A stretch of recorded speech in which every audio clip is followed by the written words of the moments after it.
Good evening and welcome to Views with Joyce Waddell. I want to thank you for joining us this evening. We have a very interesting program and interesting guests. We're going to be talking with Charlene Steele. She is an entrepreneur, a business owner. Not only that, she has a ministry in what she does. And our topic for tonight is healthy eating. She promotes it, she lives it, she lives by example. She helps others to know, and she's working with teaching others how to live healthy, how to start their lives and move forward and do some of the things that she has done when it relates to healthy eating, healthy living, and the restaurant business that she owns. She has with her tonight her teacher, someone who helped her to be very successful, her mentor, help her to move forward with literacy skills and important techniques for being successful in business. Welcome, Charlene. Thank you so much. And welcome again.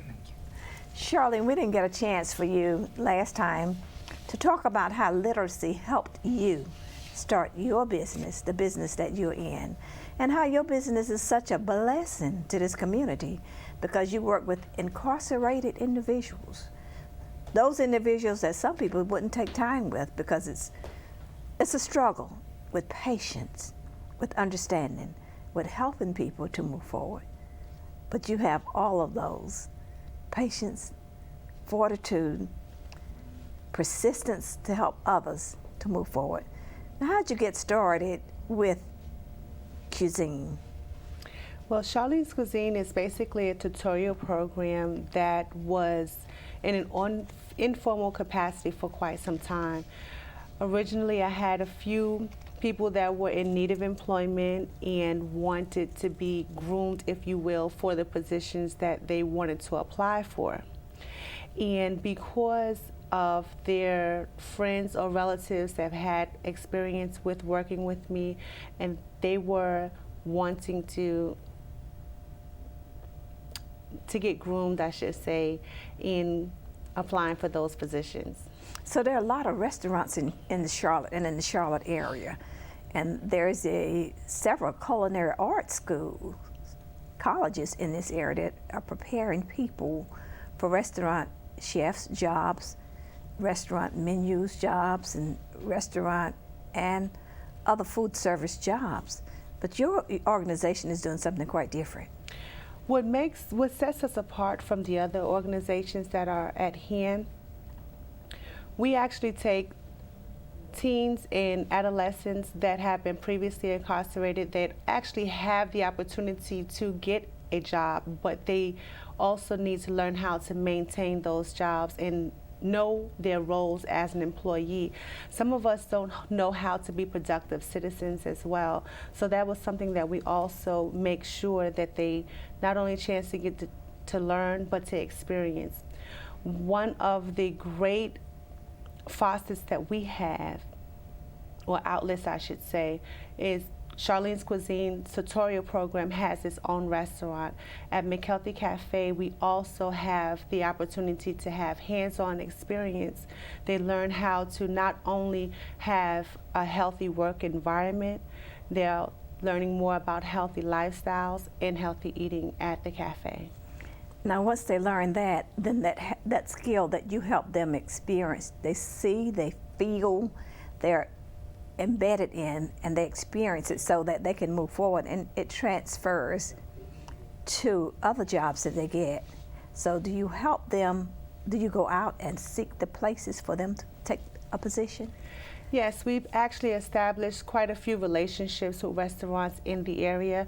With me being a ServSafe instructor and proctor, I do teach other restaurants and their staff members, especially their management staffs, about the ServSafe classes.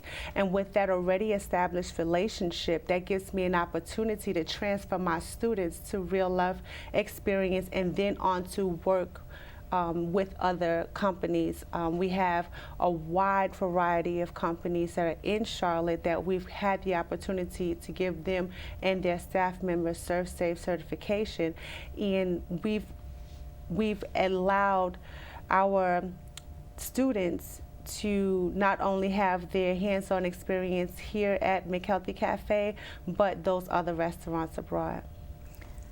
Audience, we're continuing to talk with Charlene Steele and Ms. Lowry as we talk about healthy living, healthy eating. Now, one of the reasons that you are successful in what you do, now you have a lot of mentors, I'm sure, but one of your strong mentors, someone that helped you, was Ms. Steele. Ms. Lowry has... Ms. Lowry, I'm sorry, was Ms. Lowry. She helped you to move forward, and she helped you to be successful. And Ms. Lowry, you did something special. You saw something special in her, didn't you? I sure did. Charlene, like many of our students, just had to be reminded of really how much potential and value that she has. And not only where others could see it, but the main thing is that she saw it in herself. And even though whatever happened prior to maybe delay her getting her GED or high school diploma, we normally discuss that with students just for a brief moment to say, okay, this was then, but now we're here, and how do we move forward? So I think that conversation and just encouraging her to think like that, or encouraging her to think like that would help her to move forward. And so one of the things that helped you as you worked with Ms. Lowry was your reading experience, how to read your contracts. Mm-hmm. That's correct. One of the things that we did go over on a regular basis was the contracts and seeing as though recipes and everything that you have to deal with has a lot to do with numbers and math, and seeing as though that was not one of my strongest suits, we spent a lot of time trying to help cultivate that in me. And I really appreciate how passionate she was at making sure that I was successful in those areas of my where I was challenged. So do you consider yourself what you call a late bloomer? Yeah. Yes. And I'm sure that you've heard that word before, that some people start off, they have mentors, they follow family patterns, and they move forward through what the family embedded in them, the family practice, the family was in business, and that they moved through generations. But that was not the case with you.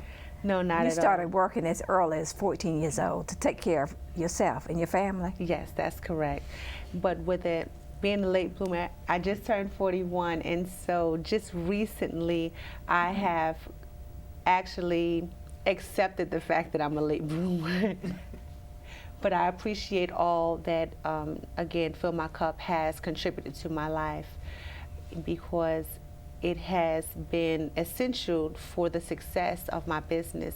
Although I began the program back in 2002, it wasn't until I was able to receive my GED, get a clear understanding of what it is that I'm supposed to be doing, not only with reading the contracts, but how to become a help to others.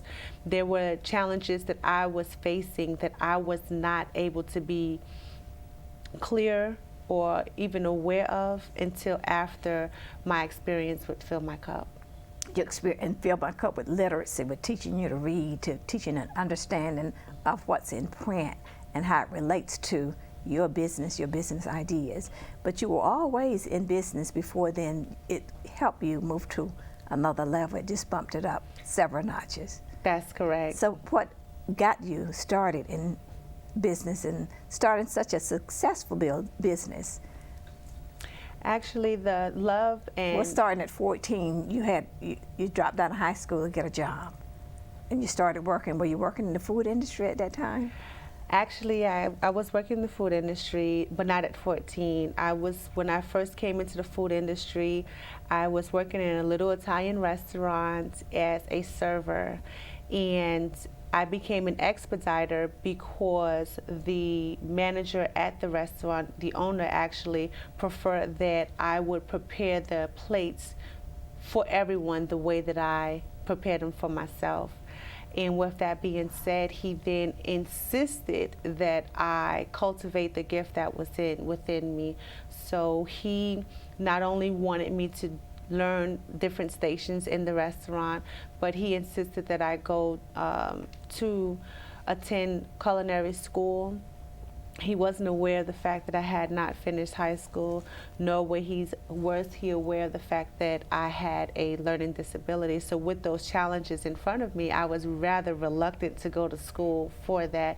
But he did insist, and his family sponsored some hands-on training at a local culinary school in Schenectady, New York. So ever since then, you know, I have kind of actually cultivated that gift or that passion for food. So he saw that in you early on, but did you ever tell him that you had a learning disability or that you did not finish high school? He never knew that. No, he never He knew didn't that. need to. He didn't. I didn't think he needed to at the time. Had he known, it would have probably, he would have seen you a little bit differently. That's correct. And that was one of the challenges that I was often faced with, you know, how people would view me as someone that did not read or comprehend well, someone that had problems with numbers and figures and that sort of thing. And so what I did not want is for someone to view me differently. And so he did not know for a very long time. Did you ever? Did he ever find out, or did you ever tell him, or did he just figured it out? Well, I wound up telling him years later, and this, of course, was after I received my GED with Fill My Cup here in Charlotte. You know, he and his family were still living in New York, and I went to visit back in 2010, I believe, and I got a chance to tell the family, you know, that there was a problem and that we got it taken care of, because they couldn't understand why I was so reluctant to go to school, especially when someone is paying for it. He understood then what was happening back then. So sometimes people don't need to know then, and sometimes they'll figure it out, and sometimes it's not important to them. The important thing is that you were successful at what you did, and he was an unknown mentor to you. That's correct. That's where you got your real start in the food industry that made you successful where you are. So many times we have mentors, and they don't say, I'm your mentor, and we don't know it. But in order to be successful somewhere along the line, when you think of people who are successful, they can think of someone who gave them encouragement, some place, an employee, a family member who mentored them. And so you're doing the same thing. You're giving back, you're mentoring others as you work with the prison ministry. Is it difficult working with people who have been incarcerated? Oh yes, because a lot of them don't realize where their challenges lie. So some of them take it out through anger, through frustrations and that sort of thing. So, you know, getting a chance to understand, you know, where their challenges lie has been something that has kept them from being successful in certain areas of their lives. And so they end up being angry. Yes. And resorting to decisions that are not healthy decisions that land them where they are. Now, Ms. Lowry, in working with Fill My Cup and literacy, helping people to read, you encounter a lot of those same people with those same kinds of attitudes, don't you? Yes, it is true. Over the years, we have people that are, so to speak, mandated to come improve learn their how to read. education and learn how to read to get their GED. So we've had a number of students, again, they might have a probation officer, you know, that they had to report, or we had to report information back to, or some type of other program.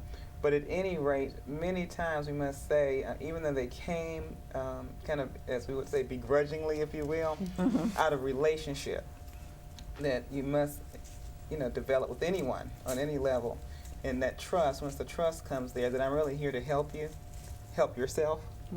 Then once that develops, then some of the, you know, the I don't want to be here kind of thing, it goes away. And I've had one of the best things that happened to me, I received a nice note from a former student, and She was a woman in a halfway house, so to speak, type environment, and she successfully completed that. But part of her completion had to be that she obtained her GED, and she was a very smart young woman. And after we went through all what we went through, because it was just kind of like oil and water initially, just with her not wanting to be there and a lot of other things she was dealing with. But afterwards, she was able to say in a note that I really appreciate your, hanging in there with me until I became successful. Oh, great. That makes it all worthwhile. Yes, And for you, it's like saying thank you, and it really makes you feel that what you're doing is so very important That's right, and so yes. helpful to others. Yes, Because it's a blessing, it's a ministry that you're Yes. giving back. Thank you. Artists, we're going to take a short break. And we talked about a mentor as we talk about healthy eating. As we talk about someone being a mentor to you and how that mentor can help you along the way. And sometimes the mentor just comes forward.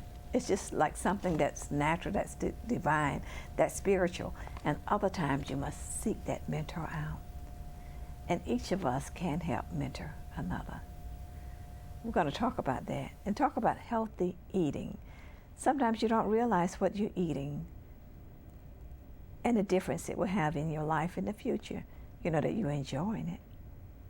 We'll talk about that too, as we talk about Charlene and Charlene's kitchen and healthy eating. So stay with us.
Audience, we're continuing to talk with Charlene Steele and Miss Lowry as we talk about healthy eating literacy and how it makes a difference in our lives, and how many things that you're doing, you don't even realize it, that it's not healthy. That's not the way you should eat. But there is a better way in food preparation and food selection and in food combinations. Now, we're hearing a lot about organic and natural. Is that the same thing? Well, organic and all natural, pretty much, they're very similar.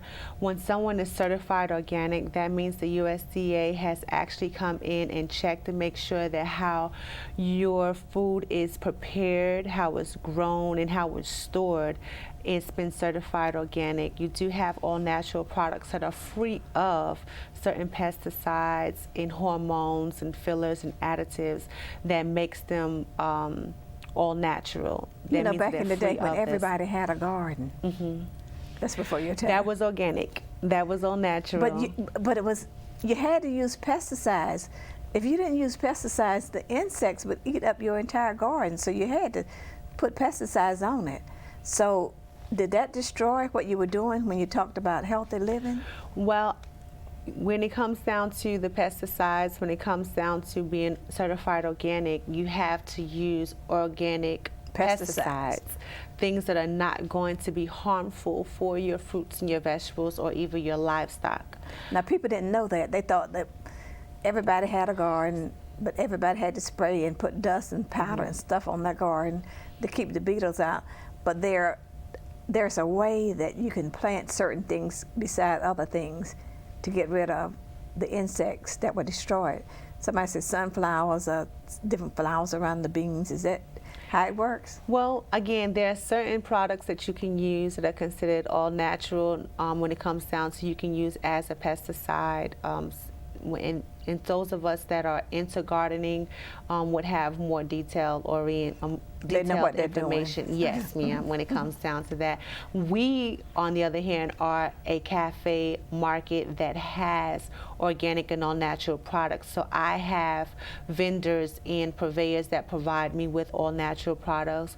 One of my vendors is He Naturals, Ms. Helen and Emery, all-natural products. They have things that all-natural teas and smoothie mixes, and we have all-natural soap products. Now tell me about the gardening now. Could any individual just plant a garden? They want to do their own beans, their own peas, and leave out the animals, because a lot of what we get poison from is animal meat, isn't it? We don't know.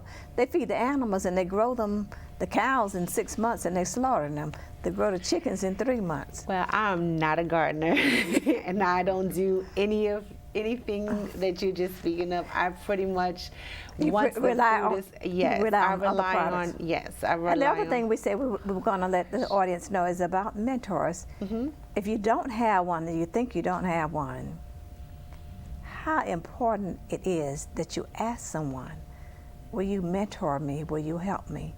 And how willing are people to do that for others? Well, again, as I stated in the break, I have been blessed to be surrounded by people such as Sheila Lowry from Fill My Cup, who have been very, very interested in my success. I have been a part of another organization for quite some time called Operation Help One Another, and they are also, a group that would love to make sure that our community stays successful. And when it came down to the food service industry, I've had quite a few mentors prior to me opening my catering business, prior to me opening a restaurant, that I was able to look to for answers when I had questions. So I have been blessed in that area to receive help and direction from mentors in the area. You've had very great mentors to help you to be where you are. And along the line of good mentors, you've also encountered some people who saw what you were doing, and they liked what you were doing. And competition is always great. Competition is healthy, and yes, competition can be a deterrent. When people start one restaurant, or they do one thing that's successful and someone else sees it successful, they try to do the same thing. I've seen that in business over and over and over. So you're successful at what you're doing. In fact, I had one friend, she was so successful at what she was doing, the employees that worked for her went and started doing the same thing. Have you ever experienced that in your business? Well, we've all experienced sometimes when someone loves or likes an idea that you have originated, but like you said earlier, you know, there's nothing Well, God wrong didn't with give a it to little. them. God That's gave correct. it to you. Mhm. And so that's one thing that I'm most thankful for. What God has for me is definitely for me. And so no matter if they have the financial resources or well-equipped with the staff, or but whatever God has for me is definitely going to be for me. So. And you don't worry about what they're doing. You're doing what you're doing, and you No. keep moving forward, and they're doing what they're doing. Yes. Audience, we want to thank you for being with us on Views with Joyce Waddell and for sharing your time and energies with us. I want to also thank Sheila and Charlene for being with us and for sharing with us the basic information that it takes to be healthy, a healthy lifestyle, and for healthy eating. Some people have said that if you eliminate meat from your diet, it will cause you to be the healthiest you can be. As we think about people who live in some of the other countries, many of them are very healthy because they have diets that focus a lot on vegetables, berries, and they live a long life without a lot of illnesses. So have you found that to be true, that meat is one of the things that prevents us from being as healthy as we need to be? Well, I think what I've found to be true is That could just be a myth. It may not be true. well, what I found to be true is that anything that you do in abundance is not going to be healthy. You know, if you pay attention to the pyramid, it's a little bit of everything. Okay. So it's a Well, nutrition thank you for being here, and thank you too for being here. And audience, most of all, thank you, and thank these volunteers for being with me all day. Without you, it wouldn't be possible.